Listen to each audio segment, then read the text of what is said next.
compagnon charpentier et passionné des moulins à vent depuis longtemps, un peu comme dans mon pays d'origine, la Hollande.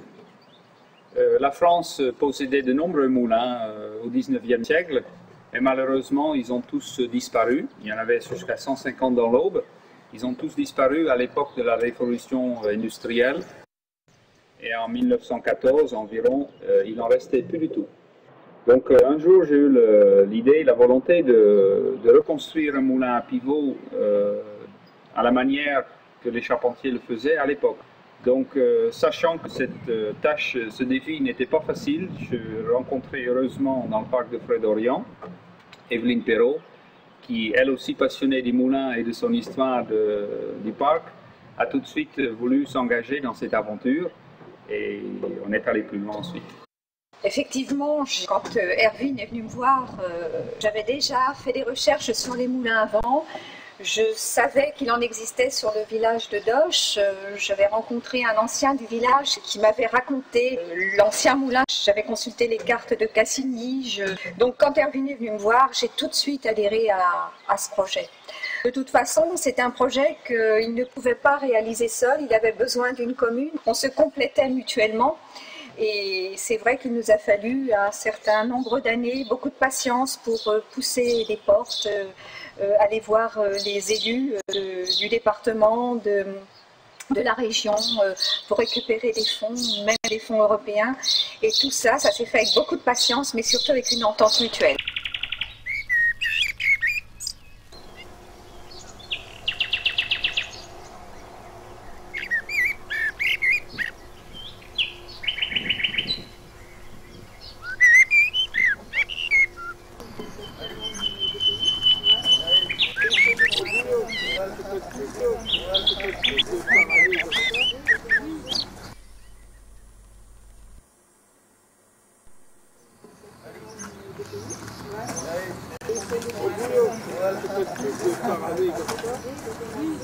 Le maître d'œuvre, charpentier et ancien compagnon du devoir, Erwin Schriver, accompagné de jeunes en chantier d'insertion, conduit les travaux dans la plus pure tradition des moulins au bois qui, à une certaine époque, florissaient dans la campagne. La formidable expérience humaine, pour une poignée de bénévoles, est à l'origine de la réalisation d'un authentique projet d'envergure, la construction du moulin de Doche.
Celle-là, elle demande le plus d'orient possible parce que tu vois, elle est un peu roulée.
Et tu l'as déclassé, ça correspond avec une piqûre.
Par tous les temps, en fonction des disponibilités des différentes corporations sous-traitantes, les hommes construisent, élément par élément, les composantes de l'ensemble.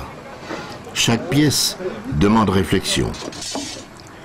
Et c'est un véritable défi sur lequel s'appuie cette action de formation à laquelle participent des jeunes en difficulté d'insertion professionnelle et des adultes demandeurs d'emploi.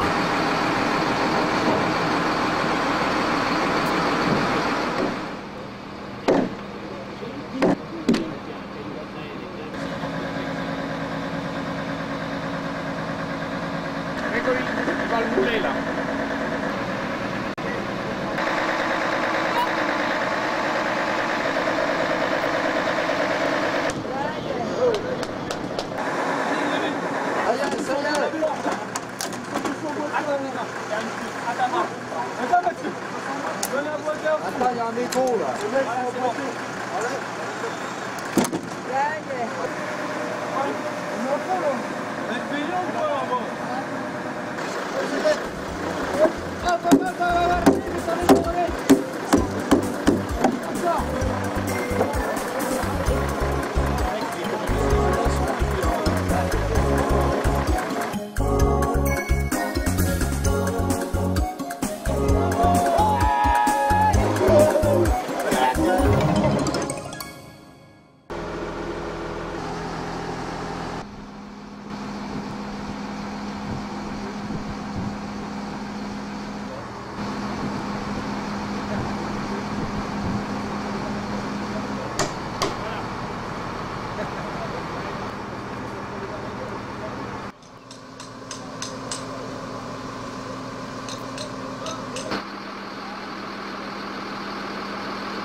Après c'est du luxe.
Le 4, il est là-haut, il va vers Erwin.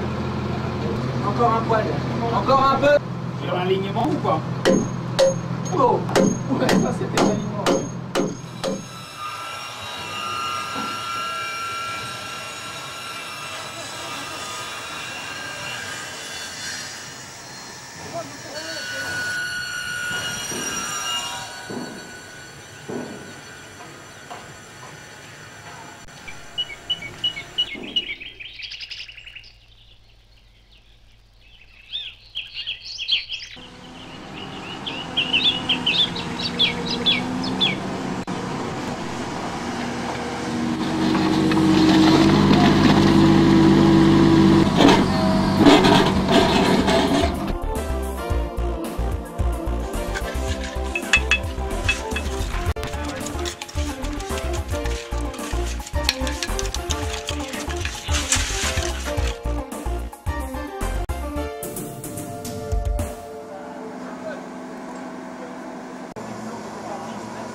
À deux.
Normand, ça va pas nous.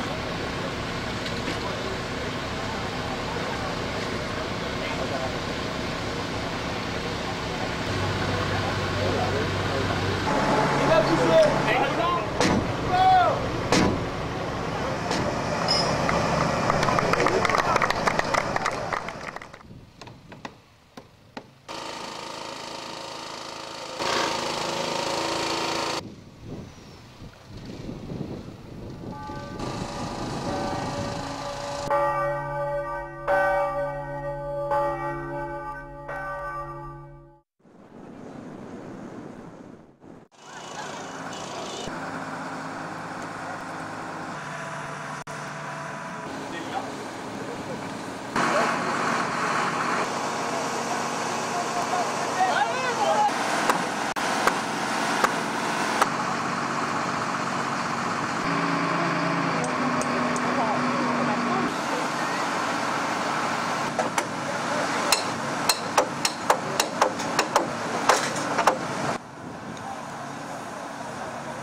maintenant.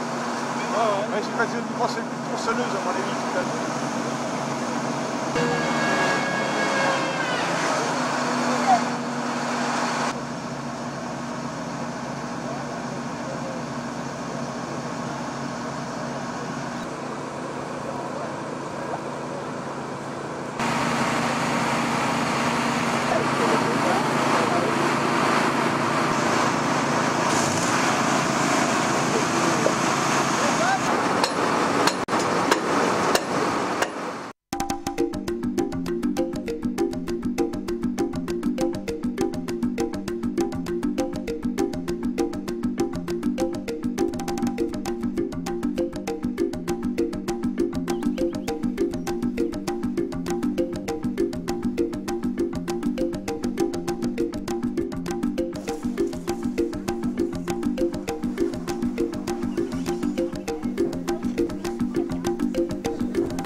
Il aura fallu plus de 5 années pour que toutes ailes au vent, le moulin, copie conforme de ceux du XVIIIe siècle, domine le large panorama d'Orient, lacs et forêts. Ainsi, au terme des assemblages, les deux organes essentiels, une meule tournante et l'autre dormante, n'attendent plus que l'orientation des pales et la mise au point du système qui réglera la finesse de la farine ou la vitesse de rotation.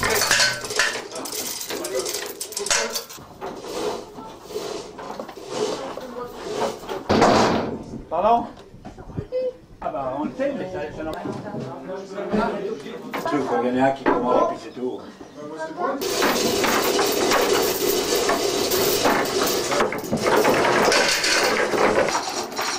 Voilà, déborde.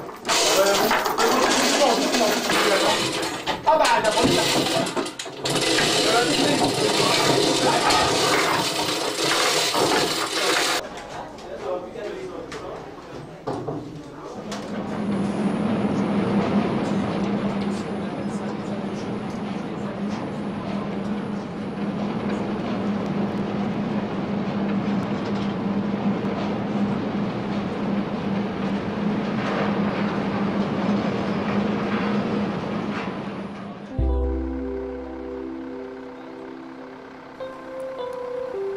Aujourd'hui, on construit un moulin.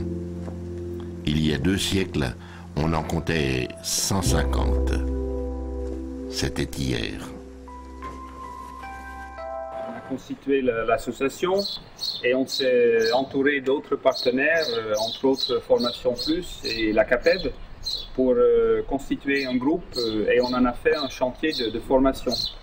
Donc c'était pendant 2 années un atelier vivant pour l'insertion pour les métiers manuels. Et voilà, vous voyez le résultat aujourd'hui, il y a un beau moulin ensemble. Et on n'a plus qu'à lui souhaiter longue vie et puis avoir surtout beaucoup de visiteurs parce que c'est l'enjeu aussi. On ne veut pas que ce soit un moulin qui se meurt, on veut vraiment que ce soit un moulin vivant et on attend du monde de partout, c'est ce qu'on espère.